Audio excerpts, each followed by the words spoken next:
युद्ध के बीच अचानक आसमान का रंग बदलने लगा। हवा भारी हो गई और बिना आवाज के बिजली चमकने लगी, जैसे कोई अदृश्य शक्ति इस युद्ध में प्रवेश कर चुकी हो। वानर सेना बेचैन हो उठी। दुश्मन कहीं दिखाई नहीं दे रहा था, लेकिन फिर भी एक एक करके योद्धा गिरने लगे, क्योंकि वार हो रहा था, पर वार करने वाला नहीं दिख रहा था। अचानक आसमान में एक छाया सी लहर उठी और उस अंधकार से प्रकट हुआ रावण का पुत्र मेघनाद। न पूरी तरह दिखाई देता, न पूरी तरह छिपा हुआ। उसकी शक्ति, उसकी माया इस युद्ध को बदलने वाली थी। मेघनाद ने अपनी माया शक्ति का प्रयोग किया। एक नहीं, अनेक रूप, हर दिशा से हमला। वानर सेना भ्रमित हो गई। कौन असली है और कौन छलावा, कोई समझ नहीं पा रहा था। चारों ओर से आ रहे थे तीर, और हर वार किसी न किसी को घायल कर रहा था।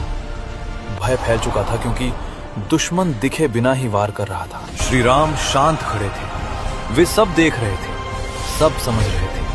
और फिर उन्होंने कहा, माया कितनी भी शक्तिशाली क्यों ना हो, सत्य के सामने टिक नहीं सकती। लक्ष्मण जी आगे बढ़े। उनकी आंखों में तेज था और हृदय में अग्नि, और बोला, भैया, इसका सामना मैं करूंगा। यह सिर्फ युद्ध नहीं, उनका संकल्प था। अब शुरू हुआ एक अदृश्य युद्ध। तेज गति, हर दिशा से वार, मेघनाद की माया और लक्ष्मण जी का धैर्य। ये था बुद्धि और शक्ति का संग्राम। और फिर मेघनाद ने अपनी सबसे भयानक शक्ति का प्रयोग किया, ब्रह्मास्त्र। आसमान ऊर्जा से भर उठा और युद्ध का संतुलन एक पल में बदल गया। ब्रह्मास्त्र का वार सीधा लक्ष्मण जी पर पड़ा और वे भूमि पर गिर पड़े।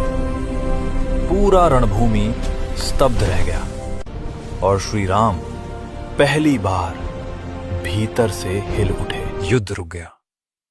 चारों ओर सन्नाटा छा गया। लक्ष्मण जी भूमि पर पड़े थे और श्री राम उनके पास खड़े थे। अब ये युद्ध केवल धर्म का नहीं, भावनाओं का भी बन चुका था।